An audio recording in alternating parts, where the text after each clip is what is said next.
All right, Jason, are you ready?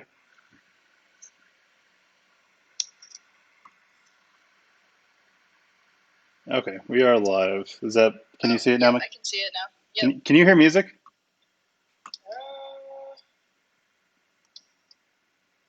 No music, I just hear you. Okay, we are live. Is that, can you see it now? Can you hear music?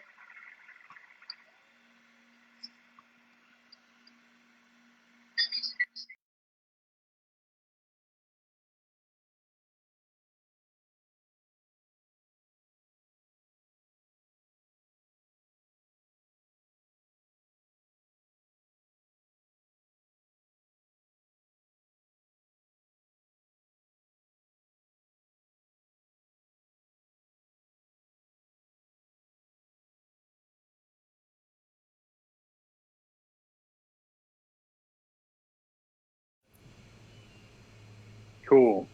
Hey, everybody. There's always something new to learn. And in Rogue, oh gosh, okay. Totally forgot our tagline that we just had. But this is our third week coming up of doing this. And wow, forgot the tagline there. Apologize for that. But yeah, so there's always something new to learn. And here in Rogue Kitchen, we learn by playing with our food. So it's Rogue Kitchen Live. So there we go. Got it. All right. We'll have that down for next time. Wow. So today we've got a great recipe. It's garlicky chicken with a sherry butter. And what we're going to do is we're going to go through the breading procedure, how to bread some chicken. We'll fabricate these things first. We've got a couple of really large chicken breasts here, and we will cut those down. So I'll show you how to do that. And then we'll go through the breading procedure of dredging the chicken in flour and then egg, and then in the breadcrumb. All right, and then we'll top it with a sherry butter of butter, sherry, garlic, Dijon mustard, and soy sauce. And that will actually go on top. Okay, and then we'll pop that in the oven. So normally, when you think of a piece of breaded chicken, you think, well, I've got to put it into a pan with hot oil, sear it to get that crumb nice and golden brown, and then bake it in the oven. But the unique thing about this recipe is that the sherry butter does that for you. Okay, so that's what makes it nice and golden brown. We've got some baking right now, so we can, as soon as we go through all of this, we'll pull them out and show them, and show you the end product there. And along with that, we are going to serve blistered green beans, all right, with some blistered shishito peppers. Okay, shishito peppers are very interesting because you think of the name, and even when you look at them, they look and sound kind of spicy, but they're not. Right? Once we get them blistered and we get a nice some nice roasted flavor in there. All right, they actually taste like a roasted jalapeno, but without the spice. All right, and that roasted jalapeno flavor is excellent. Provides a really nice flavor to your dish. Okay, so with that, all right, let's go ahead and jump in here. So again, on ingredients, we've got our chicken breasts, right, and then today we're using panko breadcrumb. The best, all right, breadcrumbs. And then to that, they are best. Yeah. It adds a really nice light and airy texture to your food, and adds quite a bit of crunch too. Okay, and then in our panko crumb, we're going to add some Parmesan cheese. We'll add some chopped parsley, maybe some chopped oregano. This dish really, you can put virtually any kind of seasonings or herbs or spices into your breadcrumb there. All right, but with that Parmesan cheese and the butter sauce going on top, provides really great texture in there. All right. And with the Parmesan, do you use a shredded or do you use a grated? I use shredded, just because then when it bakes, some of them will melt, but then some of them get like nice and crispy. So you have these kind of crispy threads on top of the chicken. Adds, again, it kind of adds a nice little eye appeal, Yes. and you can add some more texture there as well. So, and then in our sherry butter over here, all right, we've got our butter, we've got some garlic, we've got our sherry wine with our soy sauce, You could also use Worcestershire if you want, but it's not the flavors are interchangeable, but just either adds a nice little a tiny bit of fermented flavor there to your sauce. And then we have 2 teaspoons of Dijon mustard. And that Dijon mustard is what helps hold the butter and the sherry and everything onto the chicken, kind of. Okay, so it's not just all flowing off of there and stuff. So we're gonna check these guys. Oh yeah, we're looking good over here. Okay. And then our standard breading procedure, we've got our flour. I'll tilt this down here a little bit. All right, so we've got our flour. Then we've got some egg here. All right. Are you just using and we have flour? Our panko crumb here. Yes. Yep. Just using all-purpose flour on that. Okay. You could also use like rice flour. Could use cornstarch, but flour is kind of the traditional thing to use there. So, all right. So before we get to our chicken, all right, let's talk a little bit about our vegetable here. So our green beans. Okay. So I'm going to tilt the screen down one more time. All right. So I've gone through and cleaned the tips off of the majority of these. Okay. But I just left a few tips here to kind of show you that, here they've got, they still have the stem on them. All right. I remember when I was a kid, my grandmother grew a ton of green beans, and and every summer we'd go visit Grandma and Grandpa for a couple of weeks, and every day we were cleaning the tops of the green beans off. So, all right. So what I like to do is just kind of take a little bundle of them here. All right, maybe 7 or 8 of them. Kind of line up all the stem ends like so. All right. You just take your paring knife to it, and you kind of hold them in your hand and work around this way. Or if you feel more comfortable, set them all on the cutting board, line them all up, and you just want to take about 1/4 of an inch off or so. All right. And there we've got our nice little clean green beans nice. There. Okay, so we'll use the. That's also right, so a really good job we'll get for those. kids that need something to do. Yeah, exactly. You want to teach your kids a little bit. Some nice skills. Yep, absolutely. So now the thing with blistered green beans and peppers is you want to make sure that your pan gets really, really hot.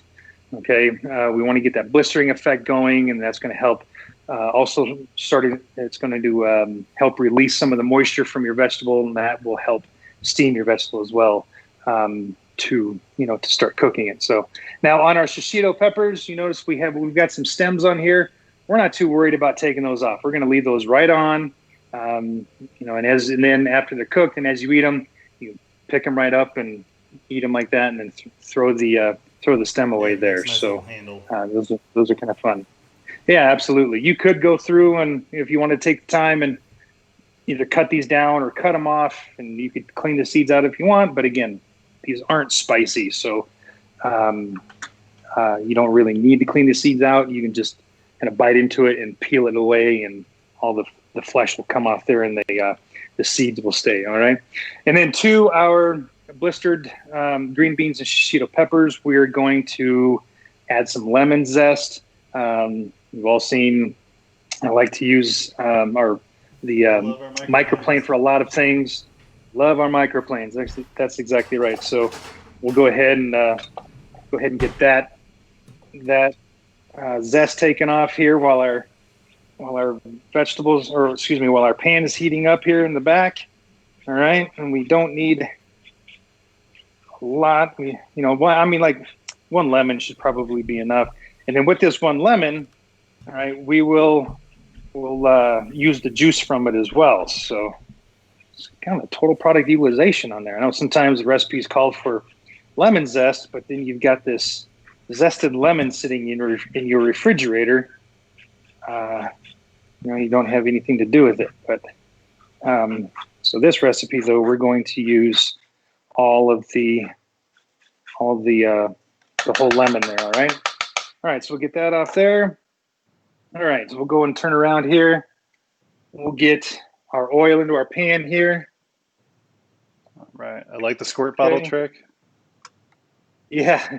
I'm actually looking for a new olive oil bottle. If anybody has any suggestions on a olive oil bottle, I'd love some suggestions on that. But all right, so we don't need to worry about blanching our green beans, okay? Because they'll cook for about 10 to 15 minutes here. So we'll just throw those right in. Oh, it's not. There we go. Now we got some sizzle there. We'll stir those around too. All right. All right. Yeah, you got the pan real hot and trying to get some char on that, right? Yeah, that's exactly right. So we got about a pound of green beans there. We'll put in about a half a pound or so of the shishito peppers.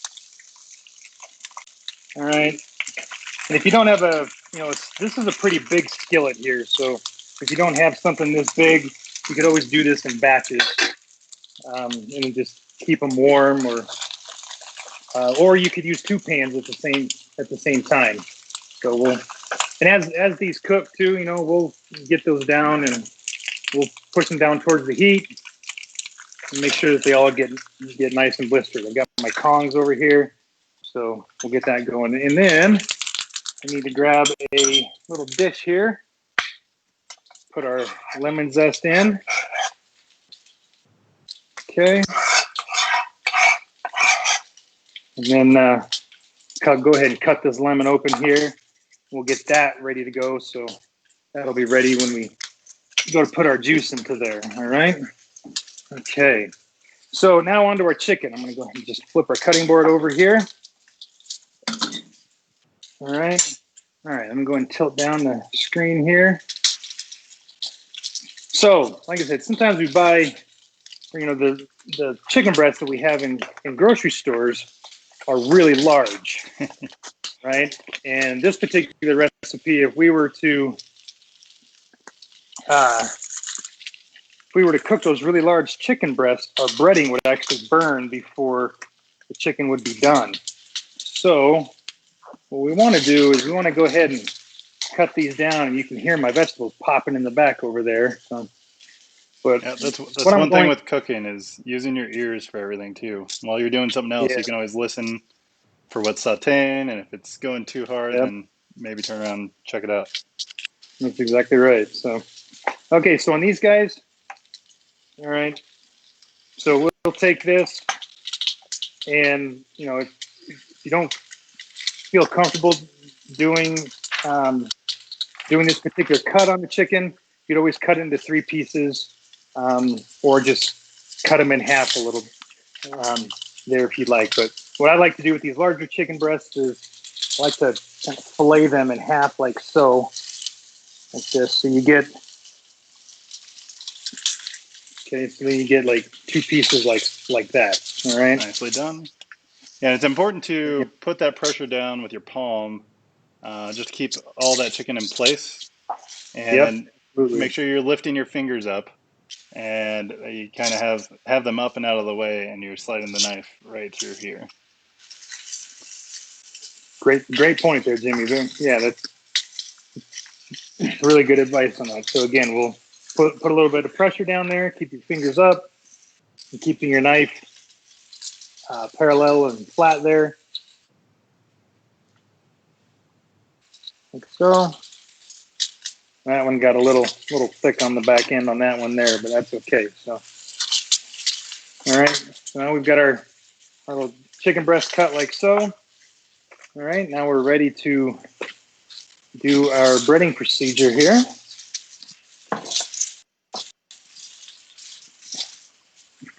All right. So we've got our vegetables chicken popping over here. There. Yeah, we need to turn around and take a look, and we'll stir these guys up here a little bit. Luckily, we all have eyes on those vegetables for you, so we'll let you know if they're getting too done. That. Oh yeah, to see already we're starting to get some blistering on there. All right. Oh man, smells great. We get some blistering here on our green beans as well. Oh man, you see that okay? Oh yeah, down a little bit. There you go. Yeah. Right there. So yeah. We're getting some blistering. Oh yeah. Yeah, at home, make sure your hood vent's on, or open a window or something too, because you're gonna get a little bit of smoke when you're going this hot with it. Yep, and I'll leave my hood fan off just so the sound is not really loud, but I'll go ahead and open up a window here and let that out. So, okay, so grab a couple more gloves here for this process here. So with breading chicken, we'll go up and then back down here again really quick. But we almost so need with a breading third chicken, camera. I know almost, huh? With breading chicken, I like to kind of have the strategy of keeping a dry hand and keeping a wet hand with this. Okay, we have two dry products and we have a wet product. The wet product being our egg, right?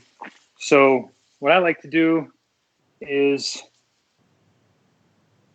I like to first dip a chicken breast into the flour, okay? And then I like to keep my left hand as my dry hand then, okay? And then from the flour, I use my dry hand, my left hand, into the egg. Then I switch, right? And now my right hand has become my wet hand. And then I take my right hand and I go from the egg, dab that off a little bit there, directly to my breading, okay? Then I go back to my dry hand, all right? And just kind of toss this guy a little bit here. But then I can use my dry hand to pack on the breadcrumbs onto the chicken or whatever you're breading, okay? And this helps prevent, number one, it prevents you from getting all kinds of clumps and stuff all over your hands, but it also allows you to have a cleaner product at the end, okay? Your chicken doesn't have as many clumps on it, right? So we go dry, okay? And I don't like to use my wet hand to grab the chicken and put the chicken into the flour because then we get egg all over that chicken and that gets into our flour and then we create clumps in our flour. So I always like to use my dry hand as well for picking up the chicken. Okay, so we'll just do this in a few batches here. Yeah, and you really want that flour, the dry flour, to kind of get in there, and essentially you're kind of using the liquid on the chicken to mix with the flour to almost create like a glue type for the egg to stick to. Yeah, that's exactly right. So now we'll go back to our dry hand here. Okay. I can hear the vegetables in the back. They need to be turned. They're screaming, turn me, turn me. All right, we'll go dry into our wet here really quick. Okay. I hear a timer. Yep. Okay, and we'll put that down like so. Now I gotta say, chicken cutlets are one of my favorite things. Chicken cutlets or pork cutlets. Yeah, they're very versatile. You can do a lot of things with them. You can wrap them, you can roll them, you can bread them, do a lot of things with them. All right, and then when we're done, of course, then we've got our breaded chicken there. So we've got, you can see the parsley, you can see the Parmesan cheese right in here. Okay, and then that's it for the breading. So we'll turn around here and we'll stir up our veg one more time here. Make sure you don't have to get all the sides of all, you know, of all the vegetables totally browned here. Yeah, I think it's kind of good to have some different texture and different flavor kind of across one piece of vegetable, right?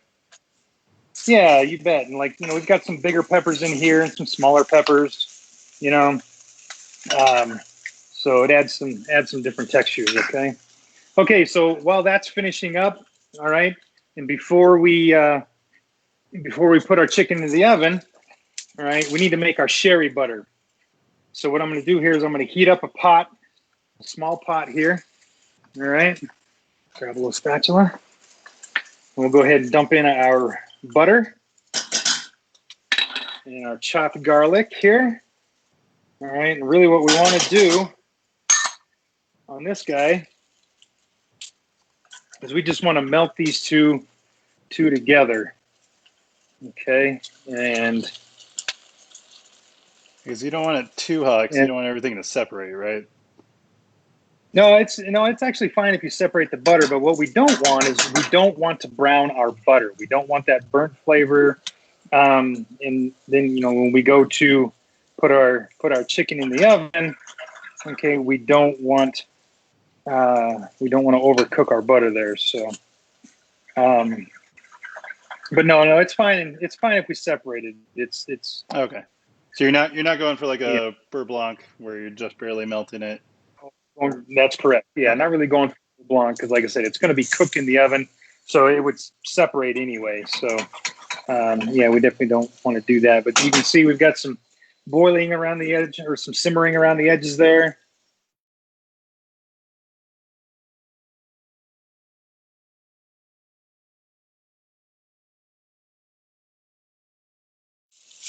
Those are delicious.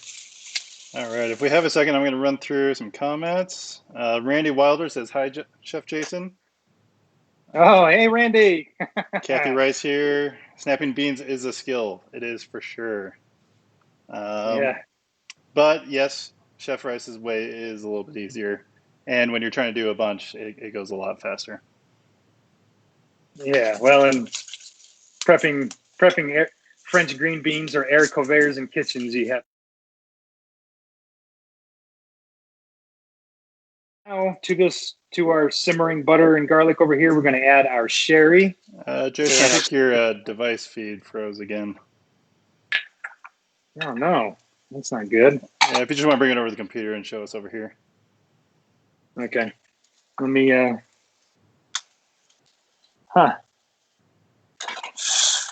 Have to fix that. So turn that down here. So now we've got this nice little brown sauce here. Let me or butter. Let me stir this, whisk this up. Make sure we break up all that Dijon mustard in there. There we go. That looks good. Okay. Now, what we're going to do is, well, we got to move our standard breading stuff here, or all of our breading ingredients here.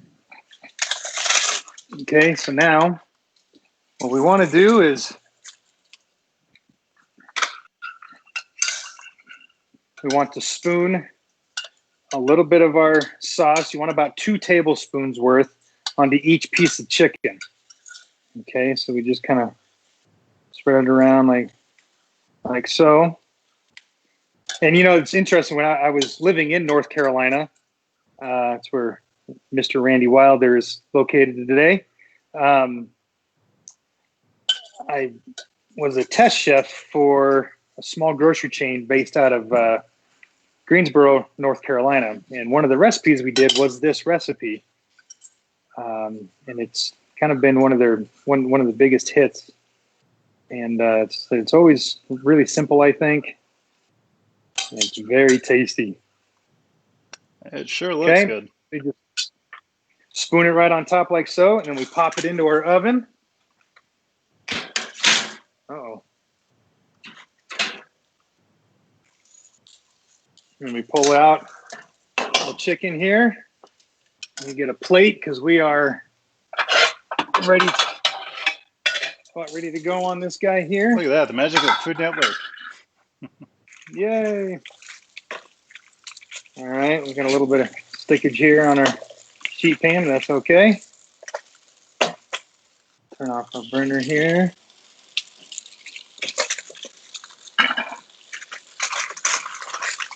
Well, folks, sometimes these things happen. Got a little bit of chicken sticking here a little bit.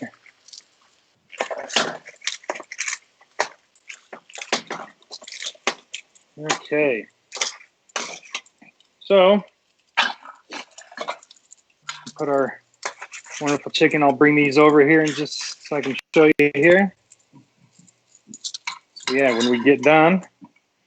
Oh, and we bake those chicken breasts at 475 degrees when they come out. They're nice and crispy. All right. Like so. All right. And then we'll finish up our finish up our blistered green beans and shishito peppers here.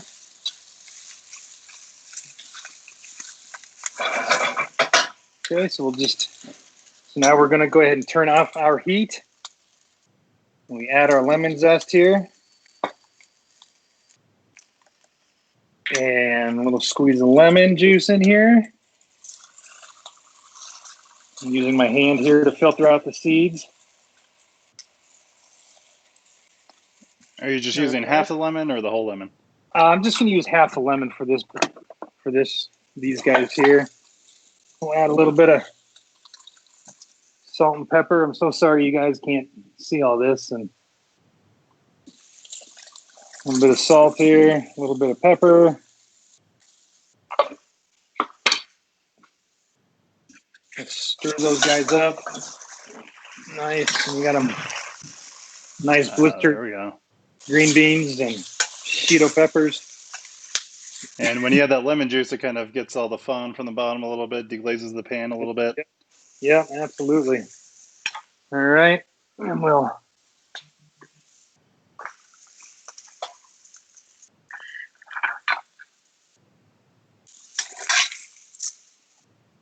now obviously the amount of green beans and shishito peppers that I have it'll go with the amount of chicken we're doing. It's just, I said I did half the chicken beforehand and the other half of the chicken afterwards. So we'll put the rest of these with that other chicken when those come out later on. Now, how long do they go in the oven for? They'll go in for about 20 to 30 minutes. You just kind of have to check them from time to time. If you kind of poke the chicken with a little knife or fork or something, if the juices run clear, then your chicken's ready to go. So now if you've got some of that sherry butter left over, which we do have, you actually take some of that and just do one little spoonful right on top. All right, or a couple tablespoons worth just right on top, like that. And there you've got your garlic chicken with sherry butter, blistered green beans with blistered shishito peppers, and lemon. Oh, that looks good. Making me hungry and making everybody else hungry too.